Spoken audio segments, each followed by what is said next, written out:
Salutations, respected viewers. This is George from Ireland, and in this video I shall be debating whether proportional representation ought to be introduced or not. Now, a few countries already have it, but I'm focusing my remarks principally on the United Kingdom. Right, so imagine that Madam Chair has introduced me. Madam Chair, ladies and gentlemen, I advocate for proportional representation being introduced for several reasons. Firstly, it's most democratic. Second of all, there are manifold flaws of the first past the post system. Third of all, it represents public opinion like no other system. And lastly, it helps both oppositions as well as governments. So let me go through those one by one in greater depth. Democracy, we all know the etymology, demos kratos, people power, and this gives the greatest power to the people. There are no wasted votes in proportional representation. Everyone's vote in every constituency is equal to another, and equality is at heart of the very philosophy of democracy, and that's why it's got to be that way. Parties should have a degree of say over legislation which is proportional to their support amongst the people. That's why proportional representation is the way forward. Well, let's look at the first past the post system, a system which pertains in the United Kingdom, certainly for Westminster elections, in the United States, in India, quite a few jurisdictions, and it is severely flawed. The deep flaws of it allow a loser to win. Look at Donald Trump, who got 3 million votes fewer than Hillary Clinton, yet because the Electoral College, with his corrupt and illogical system, he was crowned, as it were. And George W. Bush, likewise, he also won by losing. He won the vote by one vote in the Supreme Court. He lost the popular vote. So it's outrageous this should keep happening.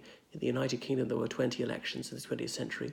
On 4 of those occasions, the party with fewer votes formed the government. This is madness. It's totally illogical. It's unjust, and it makes a mockery of the very notion of democracy. More or less, it strikes at the heart of equality. It would be an egalitarian society. Everyone's vote must count equally. Look in the UK, say, a rock-solid Labour constituency.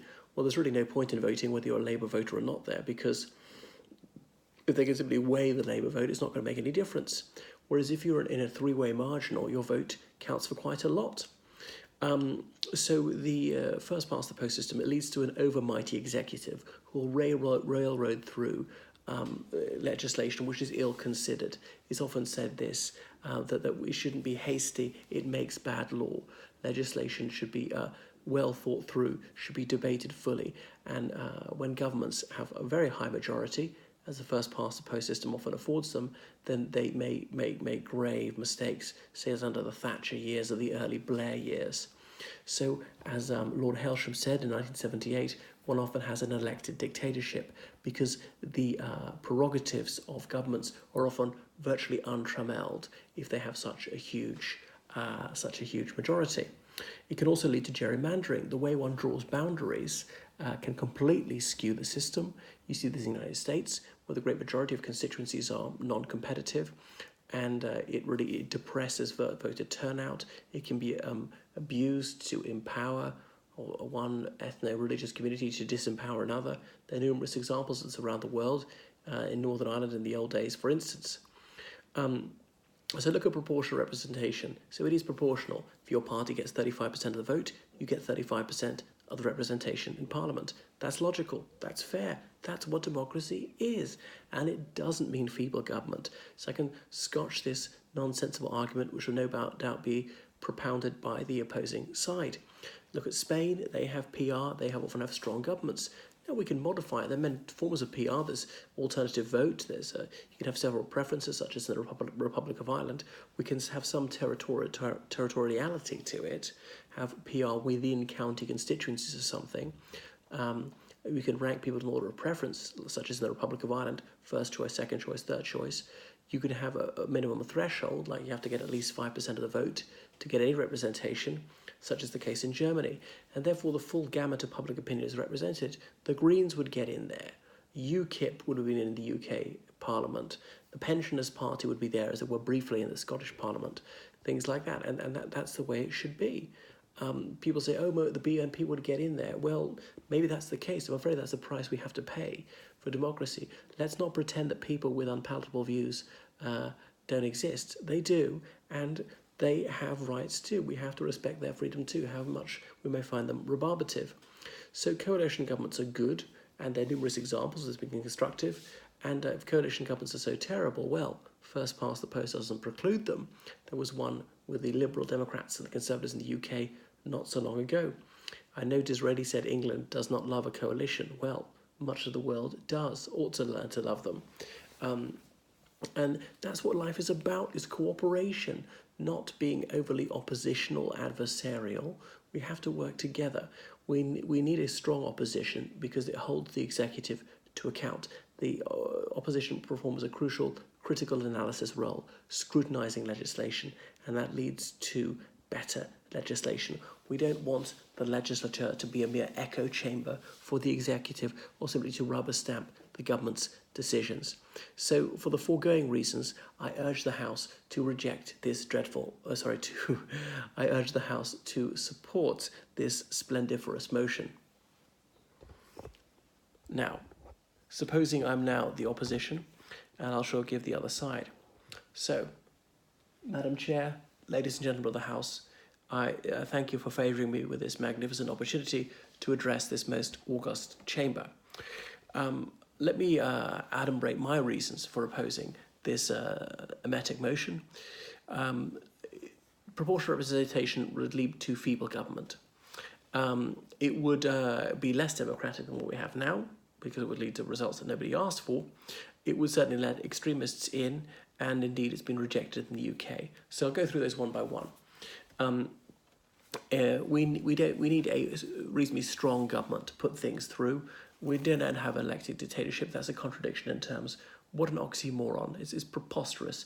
Lord Hailsham said that when it was a Labour government and the Tory party, his party, was in opposition. Well, once they got into office, he suddenly didn't see that as quite so objectionable, this so-called elected dictatorship. We don't want a pallid and palsied government, such as would be delivered by this dreadful and moronic system called proportional representation, PR. In medical terms, PR means per rectum. Tells you all that you need to know, really. Coalitions produce governments that nobody voted for. Several different parties having to share power, and you could imagine the horse trading about that, about how many cabinet seats they are, or having to renege on campaign promises, and it leads to a great deal of cynicism. Well, it indeed makes people sardonic. There's so much jobbing going on. So it would be chaos, and it leads to very frequent elections. Governments are falling like nine pins through votes of no confidence, and the country's in a flat spin. And because people lose faith in democracy and democratic institutions are enfeebled, this is more likely to lead to dictatorship. You see what's happened. This is what was happening in the Weimar Republic in Germany and countries like it. Moreover, I thank the proposition speaker for doing my work for me and noting that it would most certainly let extremists in, people who are anti-democratic. Why on earth would we want these sworn enemies of democracy and justice in our legislature? The very thought is nauseating. So the BNP and so on has no place in Parliament, and I'm very glad that they will never meet the threshold needed to win a seat. You look at countries like Israel. They have 120 seats. Their system is absolutely proportional. A party needs only 120th of the vote in order to enter the Knesset. And as you can imagine, it causes such anarchy in Israel that no one party can come anywhere near commanding majority. No party really has much of a plurality. Okay, one party is bigger than the others, but they have to cobble together a coalition of several parties, and of course it's a complete dog's breakfast. There's an ideological smorgasbord. So the country is in a semi-permanent state of crisis. I don't want that sort of chaos. I want governments who can do what they need to do. And that gives people confidence, and that delivers for citizens. Even policies I disagree with is right that governments are reasonably strong and that there is stability. As for the alternative vote, which my honourable opponent alluded to, well, it was voted down in the United Kingdom, And if he purports to have any belief in democracy, surely he should reject the nonsensical notion that this ought to be introduced, despite having been specifically disowned by the populace. So most Western democracies have the first past the post system, and indeed I'm grateful to my colleague across the aisle for also noting this and doing yet more of my work for me. Thank you for reading my brief, because that is the best system, and that mature democracies have this, and there's a reason for that. It's tried and tested. We like it. It works. What could be more rational than to retain it? There is no public appetite for faffing around with the Constitution. People do not want this constant tinkering. Parties are coalitions in themselves. When a significant number of people of the party are unhappy, they decamp, they set up a new party, or indeed they cross the floor and join another party, and so it regulates itself. So for the reasons I've already outlined, I opposed this terrible motion, and let me enumerate these reasons yet again. First of all, it is completely undemocratic. Second of all, it is unworkable, leading to such weak governments. Third of all, it would certainly let in the absolutists and the headbangers into the legislature. And fourth of all, if it ain't broke, don't fix it. As Lord Falkland would say, whatever it is not necessary to change, it is necessary not to change, which is why I plead with the House to reject this horrific motion.